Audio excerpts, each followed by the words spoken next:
آگے بڑھتے ہیں۔ عمران خان نے کہا ہے کہ قومی سلامتی کمیٹی کے اجلاس میں بیرونی سازش ثابت ہو گئی۔ پی ٹی آئی حکومت کو ہٹانے کی سازش لندن میں تیار ہوئی۔ نواز شریف، شہباز شریف اور آصف زرداری بھی شریک تھے۔ جبکہ سپریم کورٹ معاملے کی اوپن سماعت کرے۔ پریس کانفرنس میں عمران خان نے چیف الیکشن کمشنر سے استعفے کا بھی مطالبہ کیا اور کہا عوام کا سونامی اسلام آباد آئے گا، کارکن حقیقی آزادی مارچ کی تیاری رکھیں۔ نیشنل سیکورٹی کونسل کی میٹنگ نے کنفرم کیا کہ وہ مراسلہ جینوئن تھا۔ بائیڈن ایڈمنسٹریشن کے آفیشل نے جس تکبر کی زبان استعمال کرتے ہوئے اس نے دھمکی دی کہ عمران خان کو اگر آپ نہیں ہٹائیں گے تو پاکستان کے لیے آئسولیشن ہوگی، عمران خان کو آئسولیٹ کریں گے۔ کو پتا تھا کس نے آنا ہے، یہاں سے سازش کا پتہ چلتا ہے۔ اس کے بعد ہم تماشا دیکھتے ہیں کہ ہمارے ایلائز بھی ایک دم بولنا شروع کر دیتے ہیں، اور جو ہمارے ایم این ایز ہیں ان کو بھی یاد آ جاتا ہے ایک دم کہ جناب حکومت حالات اچھے نہیں ہیں۔ مجھے اتنا بھی پتا تھا کہ لندن میں بیٹھ کے اس نے پوری سازشیں کی بیرون ملک کے ساتھ، اور یہاں جو چھوٹا بھائی تھا وہ پوری طرح ملوث تھا اور زرداری پورا ملا ہوا تھا، کیونکہ وہ سازش باہر کی کبھی کامیاب ہو ہی نہیں سکتی جب تک آپ کو اندر میر جعفر اور میر صادق نہ ملے۔ پارلیمنٹ کی نیشنل سیکورٹی کمیٹی کی میٹنگ بلائی تو انہوں نے بوائیکاٹ کر دیا، کیونکہ شہباز شریف کو پتا تھا کہ مراسلہ جینوئن ہے، کیونکہ یہ تو بڑی دیر سے ان سے ملاقاتیں کر رہے تھے۔ میں نے یہ کہیں سنا ہے کہ جی اس طرح کے تو اور بھی مراسلے آتے رہتے ہیں، جو بھی یہ کہہ رہا ہے اس سے زیادہ جھوٹا اور بے شرم آدمی نہیں ہے۔ اس لیے میں اب چاہتا ہوں کہ سپریم کورٹ کے اندر اوپن ہیئرنگ ہو اس کے اوپر۔ ہم کوئی کیمرہ ہیئرنگ نہیں مانگتے، ہم اوپن ہیئرنگ مانگتے ہیں۔ آج اگر اپنی ساورنٹی کے لیے ہمارے ادارے نہیں کھڑے ہوں گے، ہمارا سپریم کورٹ نہیں سٹینڈ لے گا، اس کے اوپر صحیح معنی میں انویسٹیگیشن نہیں کرے گا، کوئی ہمارا پرائم منسٹر یہ نہیں ہوگا کہ اپنے ملک کی مفادات کے لیے بیرونی جب دباؤ آئے گا وہ ہاتھ کھڑے کر دے گا۔ جنرل مشرف نے ہاتھ کھڑے کر دیے تھے جب باہر سے دھمکی ملی تھی کہ ہماری جنگ میں شامل ہو۔ میں حیران ہوں کہ ہمارا نہ سپریم کورٹ کے اندر یہ وہ ارجنسی ہے، نہ وہ الیکشن کمیشن کے اندر ہے۔ اور الیکشن کمیشن کا تو میں یہ واضح کر دوں آج کہ الیکشن کمشنر کو ریزائن کرنا چاہیے۔ جب ایک پاکستان کی سب سے بڑی پارٹی یہ کہہ رہی ہے کہ الیکشن کمشنر جانبدار قسم کا آدمی ہے جس کے اوپر ہمیں کوئی اعتماد ہی نہیں ہے، سارے فیصلے ہی ہمارے خلاف کرتا ہے، جب اس کے اوپر ہمیں اعتماد ہی نہیں ہے تو اس کو ریزائن کر دینا چاہیے، کیونکہ یہ امپائر بن ہی نہیں سکتا۔ میں نے اپنی ساری تنظیموں کو آج انسٹرکشنز دے دی ہیں، سب تیاری کریں اسلام آباد کی حقیقی آزادی کی مارچ کے اوپر۔ یہ میں ڈیٹ دوں گا ان کو، لیکن میں تیاری ابھی سے کروا رہا ہوں، اور انشاءاللہ یہ اتنا بڑا یہ عوام کا سمندر آئے گا اسلام آباد کی طرف۔ جبکہ مریم اورنگزیب نے عمران خان سے سوال کرتے ہوئے کہا کہ اگر سازش ہوئی تھی تو اسپیکر نے عدم اعتماد کی تحریک کیوں آنے دی، ووٹنگ کی اجازت کیوں دی؟ آپ نے 27 مارچ تک ٹیلی گرام کا کیا کیا؟ دھمکی دینے والے ملک کے انڈر سیکرٹری کو ہی پاکستان بلا لیا۔ عمران خان مسلسل جھوٹ بول رہے ہیں۔ عوام کو ترقی دی ہوتی تو آج دھرنے کی کال نہ دیتے۔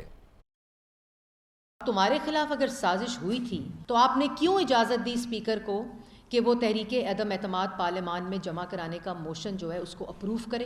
اس کے بعد اس کے اوپر ووٹنگ کی اجازت دی گئی۔ 8 مارچ کو ٹیلی گرام آتا ہے پاکستان، اس کے بعد 27 مارچ کو تمہیں یاد آتا ہے کہ تمہیں دھمکی دی جا رہی ہے اور پاکستان کے خلاف سازش ہو رہی ہے اور تمہاری حکومت کے خلاف سازش ہو رہی ہے۔ جو شخص آپ کو دھمکی دے رہا تھا، جو آپ کے مطابق سازش کر رہا تھا، 16 مارچ کو آپ نے یو ایس کی ایمبیسی میں اس شخص کو کی نوٹ اسپیکر بلایا۔ آپ کے جو فورن منسٹر ہیں انہوں نے 21 مارچ کو جو انڈر سیکرٹری ہیں ان کو پاکستان آنے کی دعوت دی۔ جو تمہاری دھمکی میں نہ آئے، جو تمہاری غنڈہ گردی میں نہ آئے، اس کو کہتے ہو استعفیٰ دو۔ آپ مسترد ہو چکے ہیں، اور اس طرح کی جو دھمکیاں ہیں، وہ یہ جو سازشوں والی باتیں، یہ پاکستان کی عوام کو بے وقوف بنانے کی ضرورت نہیں ہے۔ جبکہ مریم نواز نے کہا ہے کہ قوم یہ جان لے کہ امریکی خط کے ڈرامے کی اصل وجہ عارف نقوی کے خلاف متوقع فیصلہ ہے، کیونکہ جس الزام میں وہ پکڑا گیا عمران خان بھی اس میں شریک ہیں۔ مریم نواز کا کہنا تھا کہ اداروں پر حملے اور گھراؤ جلاؤ کا سبق جلد انتخابات کے لیے دباؤ بڑھانے کا حربہ ہے۔ یہ دھمکیاں اب عمران خان کی تباہی کا باعث بنیں گی۔ قوم یہ جان لے کہ امریکی خط کے ڈرامے کی اصل وجہ عارف نقوی کے خلاف متوقع فیصلہ ہے، کیونکہ جس الزام میں وہ پکڑا گیا ہے اس گھپلے میں عمران خان بھی شریک ہے، اور الیکشن کمیشن پر حملہ آور ہونے کی وجہ غیر قانونی فنڈنگ ہے۔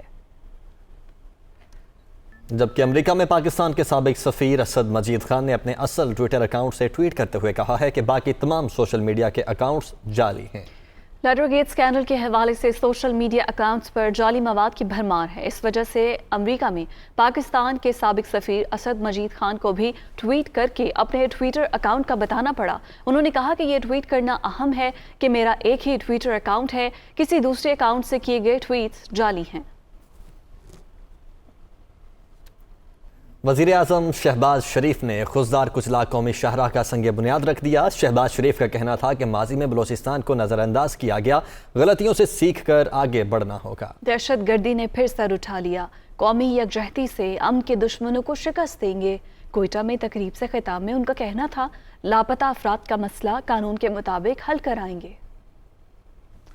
اس صوبے کو اللہ تعالیٰ نے قدرتی دولت سے مالا مال کیا ہے، اس میں کوئی دو رائے نہیں کہ مختلف وجوہات کی بنا پر یہ صوبہ ترقی کے دور میں بہت پیچھے رہ گیا۔ ماضی سے سبق حاصل کر کے ہم آئندہ اتحاد اور اتفاق کے ساتھ ہم آگے بڑھیں گے۔ وہ مسنگ پرسنز کی بات کرتے ہیں تو میں اپنے بلوچ بھائیوں اور پشتون بھائیوں کو یقین دلاتا ہوں کہ ہم اس کے لیے آپ کے ساتھ پوری طرح کوشاں ہوں گے اور انصاف کی بنیاد پر اس مسئلے کو حل کرانے کی بھرپور کوشش کریں گے۔ حالیہ مہینوں میں پھر دہشت گردی نے سر اٹھایا ہے، ہماری یکجہتی اور اتفاق کے ساتھ ہم دوبارہ اس کو شکست فاش دیں گے۔ حل طلب مسئلہ یہ ہے کہ نو منتخب وزیر اعلیٰ پنجاب سے حلف کون لے گا، اب تک فیصلہ نہیں ہو سکا ہے۔ گورنر ہاؤس میں دوسری بار حلف برداری کی تقریب کی تیاریاں بیکار گئی۔ ایوان صدر کا کہنا ہے کہ سمری موصول ہو گئی، اب تک فیصلہ نہیں کیا۔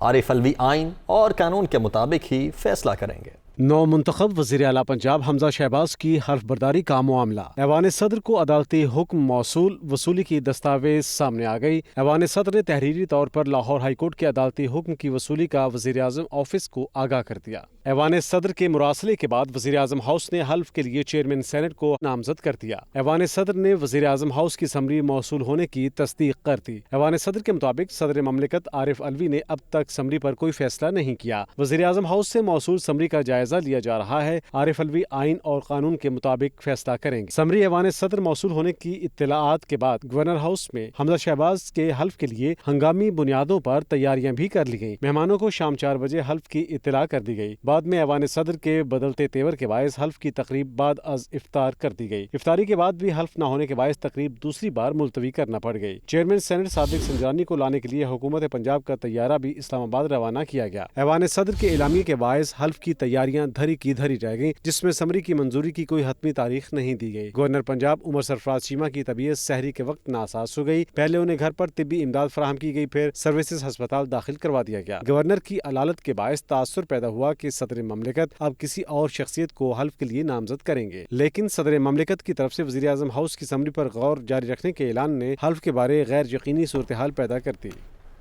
رانا ثناء اللہ کا کہنا ہے کہ عارف الوی صدر بنے، عمران نیازی کے ذاتی غلام نہ بنے، اگر وہ آئینی ذمہ داری نہیں نبھا سکتے تو استعفیٰ دے دیں۔ وفاقی وزیر داخلہ نے اپنے بیان میں کہا کہ ملک آئین کے مطابق چلنا ہے، عمران نیازی کے حکم پر نہیں۔ عارف الوی کو اگر صدر کے عہدے کا خیال نہیں تو استعفیٰ دے دیں۔ صدر مملکت کا عہدہ آئینی منصب ہے، سیاسی نہیں۔ آئین پر عمل کا وقت آتے ہی صدر، گورنر اور پوری پی ٹی آئی ٹیم بیمار پڑ جاتی ہے۔ رانا ثناء اللہ کا کہنا تھا کہ سپریم کورٹ کے بعد لاہور ہائی کورٹ کے حکم کی مسلسل توہین کی جا رہی ہے۔ 21 دن سے پنجاب کسی وزیر اعلیٰ اور کابینہ کے بغیر چلایا جا رہا ہے۔